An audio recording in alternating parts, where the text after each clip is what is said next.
전능하사 천지를 만드신 하나님 아버지를 내가 믿사오며 그 외아들 우리 주 예수 그리스도를 믿사오니 이는 성령으로 잉태하사 동정녀 마리아에게 나시고 본디오 빌라도에게 고난을 받으사 십자가에 못 박혀 죽으시고 장사한 지 사흘 만에 죽은 자 가운데서 다시 살아나시며 하늘에 오르사 전능하신 하나님 우편에 앉아 계시다가 저리로서 산 자와 죽은 자를 심판하러 오시리라. 성령을 믿사오며 거룩한 공예와 성도가 서로 교통하는 것과 죄를 사하여 주시는 것과 몸이 다시 사는 것과 영원히 사는 것을 믿사옵나이다. 아멘.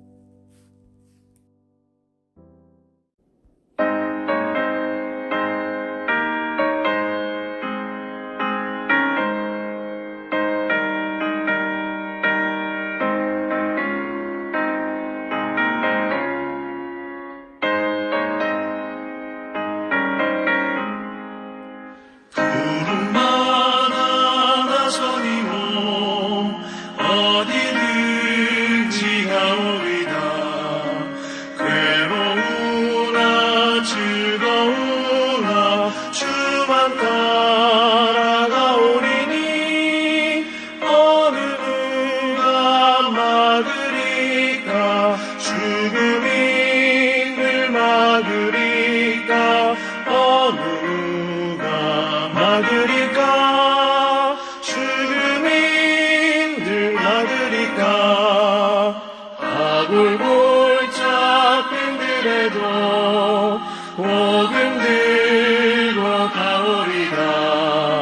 소돔 같은 거리에도 사랑 안고 찾아가서 종의 몸에 지닌 것도 아낌없이 드리리다.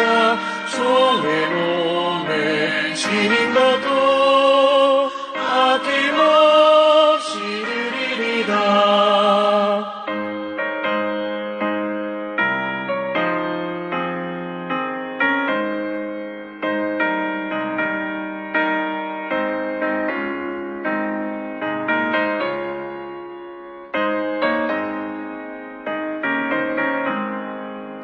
존귀 영광 모든 권세 주님 홀로 받으소서.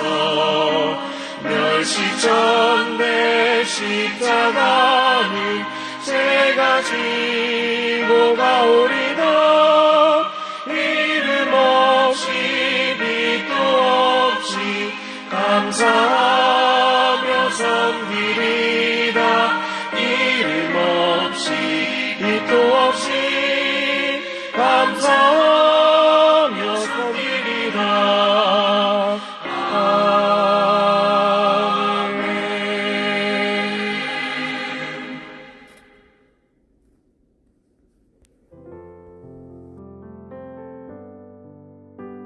오늘 하나님께서 우리에게 주신 말씀은 고린도전서 4장 1절에서 5절 말씀입니다. 사람이 마땅히 우리를 그리스도의 일꾼이요 하나님의 비밀을 맡은 자로 여길지어다. 그리고 맡은 자들에게 구할 것은 충성이니라. 너희에게나 다른 사람에게나 판단받는 것이 내게는 매우 작은 일이라. 나도 나를 판단하지 아니하노니 내가 자책할 아무것도 깨닫지 못하나 이로 말미암아 의롭다함을 얻지 못하노라. 다만 나를 심판하실 이는 주시니라. 그러므로 때가 이르기 전 곧 주께서 오시기까지 아무것도 판단하지 말라. 그가 어둠에 감추인 것들을 드러내고 마음의 뜻을 나타내시리니 그때 각 사람에게 하나님으로부터 칭찬이 있으리라. 아멘. 그리스도의 일꾼이라는 제목으로 오늘 말씀 나누겠습니다. 지난 시간에 나눈 고린도전서 3장 말씀에서 사도 바울은 고린도 교회 성도들을 향해 그들의 지도자들을 자랑하지 말라고 하였습니다. 그것은 우리 모두가 하나님의 택한 백성으로 지음을 받았기 때문이라는 것입니다. 당시 고린도 교회는 지도자들을 중심으로 분파가 되어 분란이 일어났기 때문에 이러한 가르침을 준 것이죠. 그런데 사도 바울의 말은 자칫 사역자들을 무시하고 독자적인 믿음의 길을 가라는 것으로 오해할 수 있습니다. 그래서 사도 바울은 오늘 말씀 속에서 추가로 사역자들에 대해서 이야기하고 있습니다. 사도 바울은 사역자를 그리스도의 일꾼이요 하나님의 비밀을 맡은 자로 여기라고 말합니다. 일꾼이라는 것은 무엇입니까? 일꾼은 주인이 아닙니다. 그러나 일꾼은 주인의 일을 하는 사람입니다. 주인은 일꾼을 통해서 사람들에게 자신의 뜻을 전달하기도 합니다. 그럴 때 일꾼에게는 주인의 말을 대언하는 힘이 있습니다. 그러나 대언하는 힘이 있다고 할지라도 그가 주인이 될 수는 없습니다. 즉, 듣는 이들에게는 사역자를 하나님의 비밀을 전하는 자, 하나님의 명을 전하는 일꾼으로 대하라는 것입니다. 옛날 왕조 시대에는 어명을 전달하는 사자가 있었습니다. 어명을 전달할 때 어명이요라고 외치면 그 듣는 사람은 그 사자가 자기보다 어리거나 직급이 낮을지라도 왕을 대하듯이 그 앞에 무릎을 꿇고 머리를 조아려야 했습니다. 왕의 말을 전하는 사람이기 때문이죠. 사도 바울은 사역자를 그렇게 대하라고 하는 것입니다.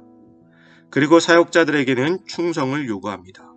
즉, 하나님께 받은 것 외에는 아무것도 하지 말라는 것입니다.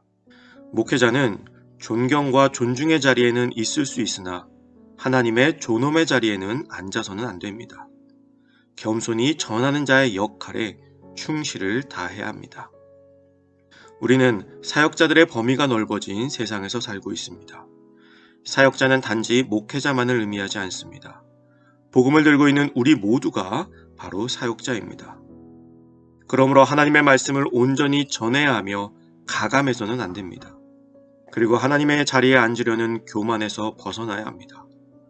복음을 맡은 성도로서 주님께 칭찬받는 일꾼의 모습으로 사는 우리가 되기를 소망합니다.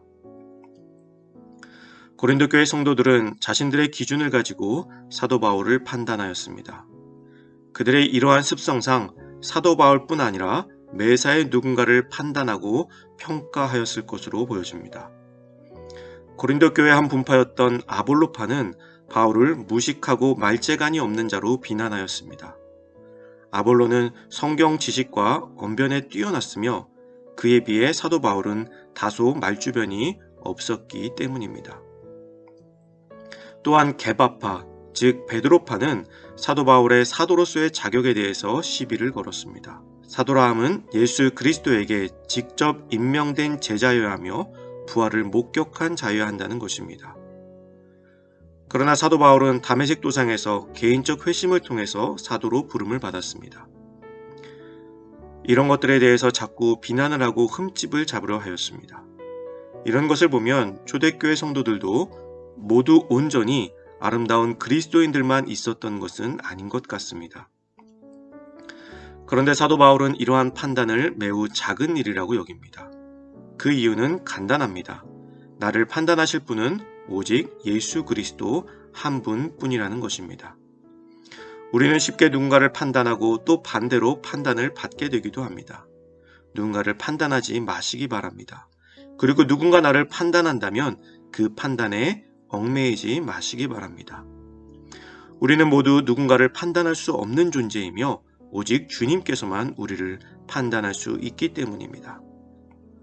모든 판단을 주께 맡기고 부르심을 받은 일꾼답게 묵묵히 자신에게 맡겨진 길을 걸었던 사도 바울처럼 오늘 하루 묵묵히 주님께서 맡기신 나의 길을 걷는 저와 여러분들이 되시기를 주님의 이름으로 축원합니다. 이 시간 함께 같은 제목으로 기도드리기를 원합니다. 첫째, 신앙으로 바로 서는 참된 그리스도인이 될 수 있도록 같이 한마음으로 기도합시다.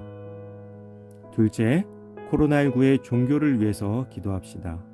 의료진, 정부 관계자들의 정신건강과 육체적인 체력을 위해서, 또 환자들과 가족들을 위해서, 또 온 세계를 위해서, 또한 이 코로나19 사태로 많은 어려움을 겪고 있는 우리 주변의 이웃들을 위해서 기도해 주시기 바랍니다.